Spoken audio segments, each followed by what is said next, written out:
Lady Esther presents the Screen Guild Players.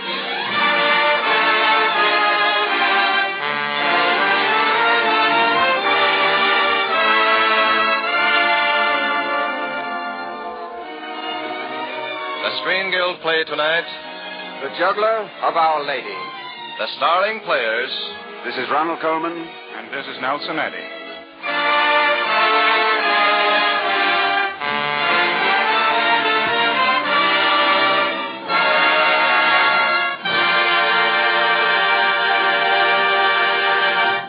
The Lady Esther Screen Guild players welcome you, and we hope your entire family and all your friends are listening in. For tonight is the long-awaited night in our show, the night when we present once again our beautiful and well-loved Christmas story, The Juggler of Our Lady, starring Nelson Eddy and Ronald Coleman. John Nesbitt, the famous commentator, wrote this adaptation of Anatole France's dramatic legend, and we thought it so beautiful a Christmas tale that several years ago we asked John's permission to perform it. Lady Esther is proud to bring it to you again tonight.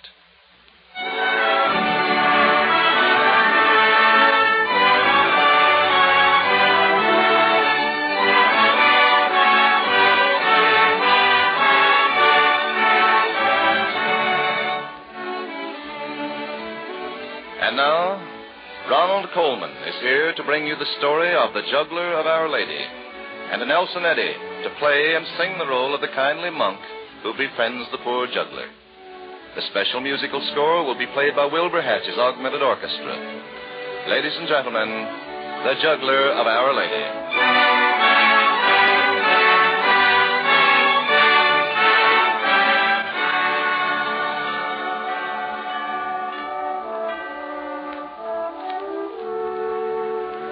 In the days when the world was young, there lived in France a man of no importance. Everyone said he was a man of no importance, and he firmly believed this himself. For he was just a poor traveling juggler who could not read or write, who went about from town to town following the little country fairs and performing his tricks for a few pennies a day. His name was Barnaby. When the weather was beautiful and people were strolling about the streets, this juggler would find a clear space in the village square, spread a strip of old carpet out on the cobblestones, and on it he would perform his tricks for children and grown-ups alike.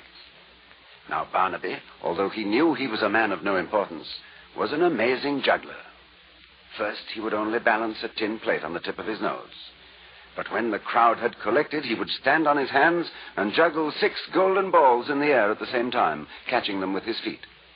And sometimes, when he would juggle 12 sharp knives in the air, the villagers would be so delighted that a rain of pennies would fall on his strip of carpet.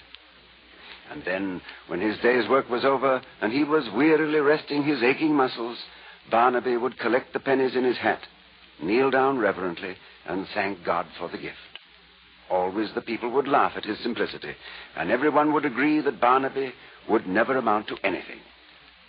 But all this is about the happy days in Barnaby's life, the springtime days, when people were willing to toss a penny to a poor juggler. But when winter came, Barnaby had to wrap his juggling equipment up in the carpet and trudge along the roads begging a night's lodging in farmers' barns or entertaining the servants of some rich nobleman to earn a meal. And Barnaby never thought of complaining. He knew that the winter and the rains were as necessary as the spring sunshine, and he accepted his lot. For how, Barnaby would say to himself as he trudged along, could such an ignorant fellow as myself hope for anything better? Now, one year in France, there was a terrible winter.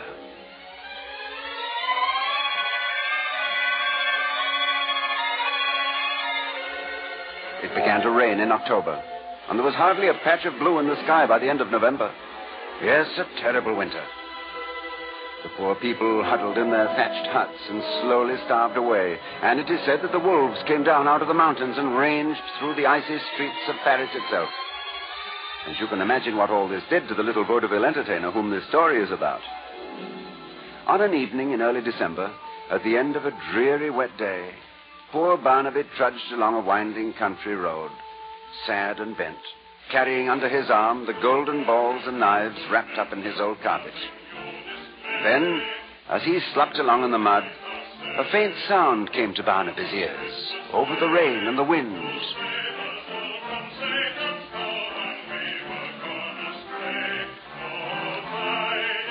Someone was coming up the road, and in spite of the storm, was singing as happily as if it were a day in June. Barnaby stopped and listened, with the rain running down to the tip of his short little nose. From God our heavenly Father, the blessed angel came. And then, through the mist, Barnaby saw a strange sight. Coming slowly around a bend in the road was a fat white mule. And on the mule's back, with his legs sticking almost straight out on each side, was a young monk. Now and then the young monk would bang the mule's side with his heel, and then go on singing into the storm with all his might. Barnaby waited. And then, as the mule came alongside of him, he ran along in the mud, while the young monk sang on as cheerfully as a lark. Where our dear Savior lay, they found him in a manger where oxen feed on hay. His mother Mary kneeling down unto the Lord did pray. Oh, tidings of comfort and joy, comfort and joy. Oh, tidings of comfort and joy. All of a sudden, the monk stopped, looked down, and there was Barnaby, hopping along near the mule's tail, staring at him. The monk smiled at him and called, It's going to be a cold night, Brother Juggler. and Barnaby said, his teeth chattering, "Yes, indeed, sir, very cold indeed." Well, how would you like to spend the night at the monastery, Oh, if I could only earn my lodging. But would they let an ignorant fellow like myself enter such a holy place? Ignorant? Hop on behind me on the mule, friend. And the three of us, you and the mule and I, will soon be as warm as toast. For are we not all ignorant compared to God? Now to the Lord sing praises, all you within this place, and with true love and brotherhood each other now embrace. This holy tide of Christmas all other doth efface. Oh, tidings of comfort and joy, comfort and joy. Oh, tidings of comfort and joy.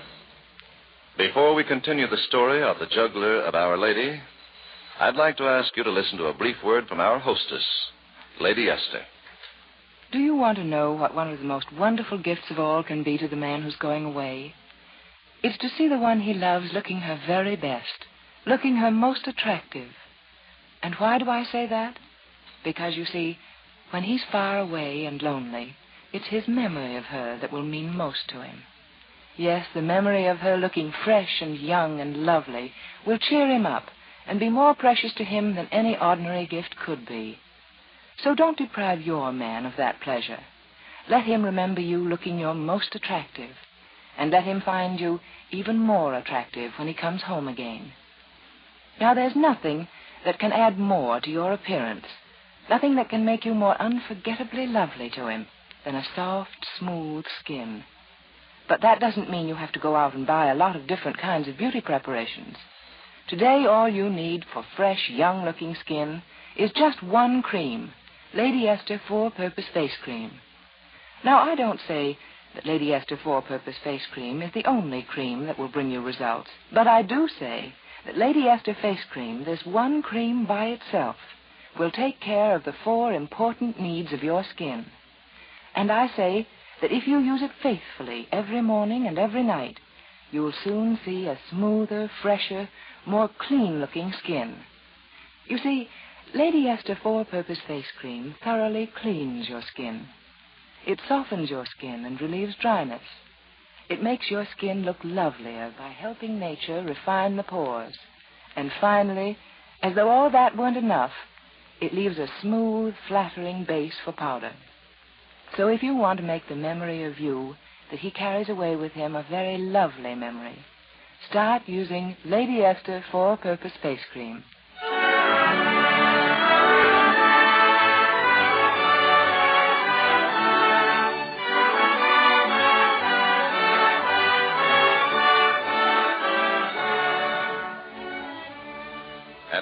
Ronald Coleman and Nelson Eddy continue with the Lady Esther Screen Guild Players' presentation of The Juggler of Our Lady.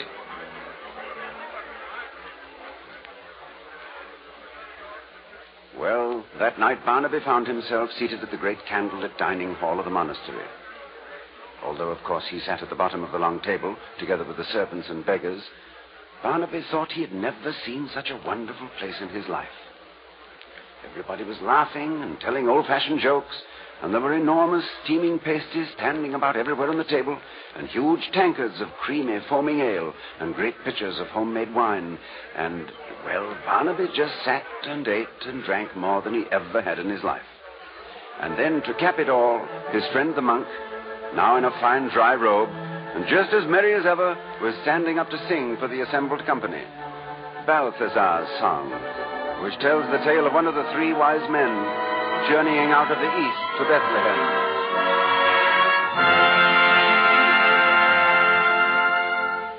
The longest journey must have an end, and yet for days I've traveled o'er the desert, with naught to guide me save one brilliant star.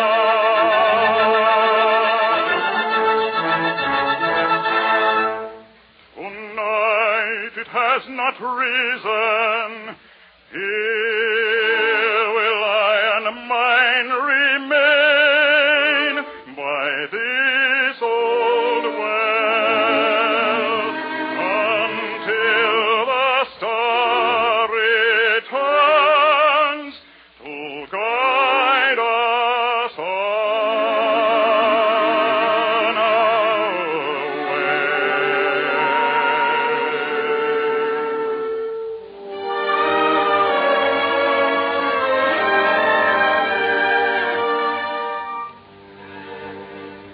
The night is dark and all is drear around me. The gathering gloom doth my advance delay.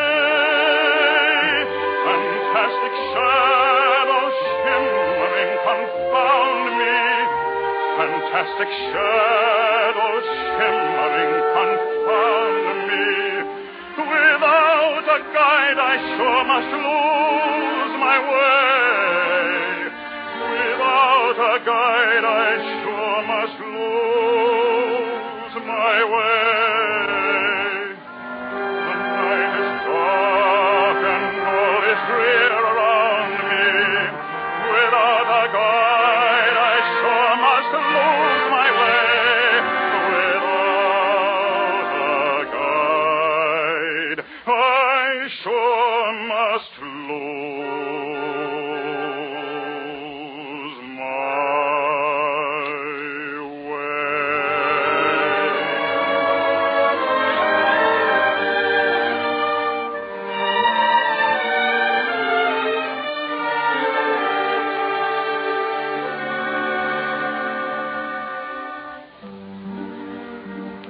My soul is dark, tomorrow gloom lies over, of strange beliefs which fail to bring it ease.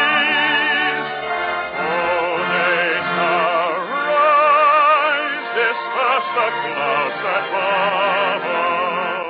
Oh, day shall rise, disperse the clouds that hover, and point the highway to eternal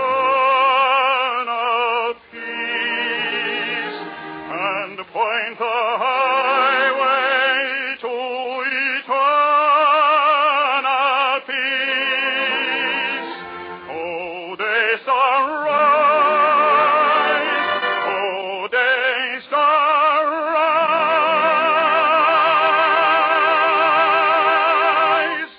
and point to the highway to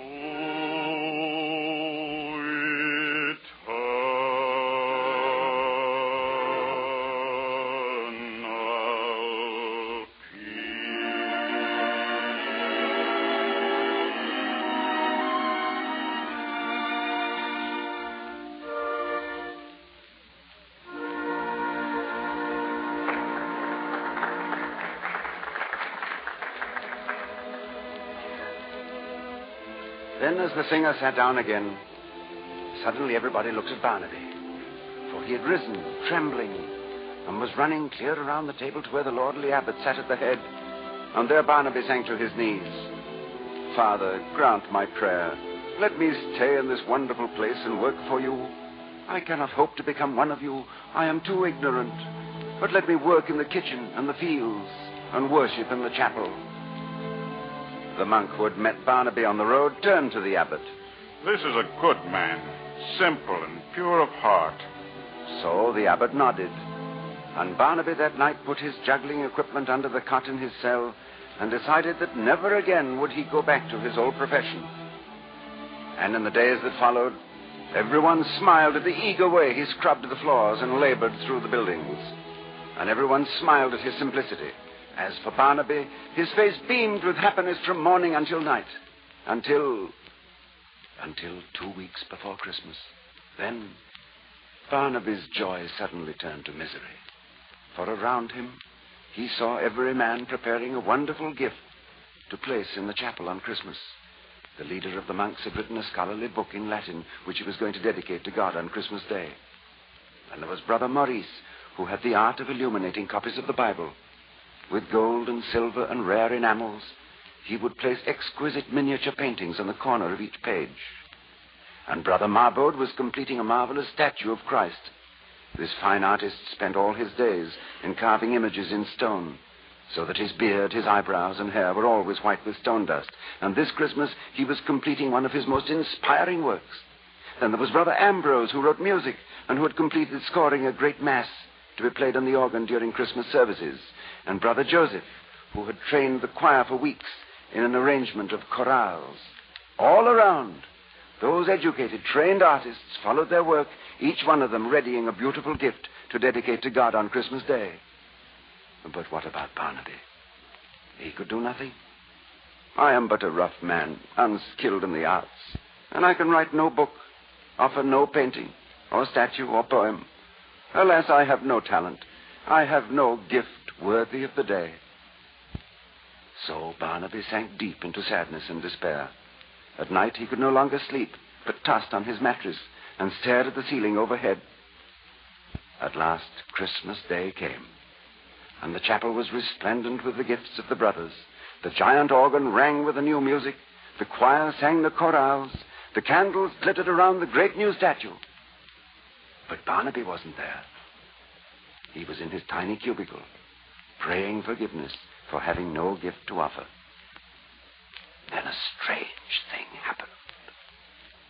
On the evening of Christmas Day, when the chapel should have been deserted, one of the monks came running, white-faced and panting with exertion, into the private office of the abbot. He threw open the door without knocking, seized the abbot by the arms. "Father, a frightful thing is happening. The most terrible sacrilege ever to take place is going on right in our own chapel. Come."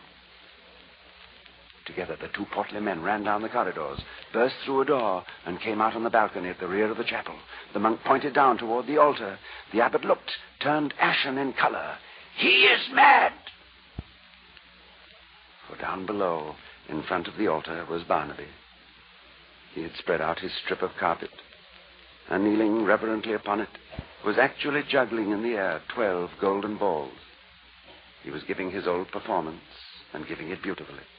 His bright knives, the shining balls, the tin plate balanced on the tip of his nose. And on his face was a look of adoration and joy. "We must seize him at once," cried the abbot, and turned for the door. But at that moment, a light filled the church, a brilliant beam of light coming directly from the altar, and both the monks sank to their knees. For as Barnaby knelt exhausted on his carpet, they saw the statue of the Virgin Mary move. She came down from her pedestal, and coming to where Barnaby knelt, she took the blue hem of her robe and touched it to his forehead, gently drying the perspiration that glistened there. Then the light dimmed, and up in the choir balcony, the monks were joined by the brother who had befriended Barnaby. His eyes were moist with joy as he perceived the miracle below. He turned and spoke to the abbot. God has accepted the only gift he had to make. And the abbot slowly nodded. Blessed are the simple in heart, for they shall see God.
Thank you, Nelson Eddy. That was magnificent.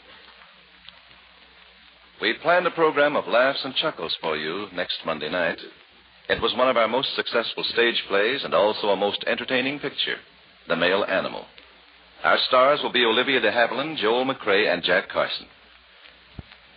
Ronald Coleman can now be seen in the Metro-Goldwyn-Mayer picture Random Harvest. Nelson Eddy appeared tonight through the courtesy of the makers of Old Gold cigarettes. And thank you, ladies and gentlemen, to Wilbur Hatch, John Nesbitt, for their splendid contributions to this Christmas program. And now, as a sort of surprise holiday gift, Nelson Eddy returns to bring us a wonderful song which he has sung on our Christmas program for the past several years. A song which we have come to regard as a great Yuletide tradition. Ladies and gentlemen, Nelson Eddy, the choir, and the orchestra in the Lord's Prayer.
Thank you, Nelson Eddy and Ronald Coleman.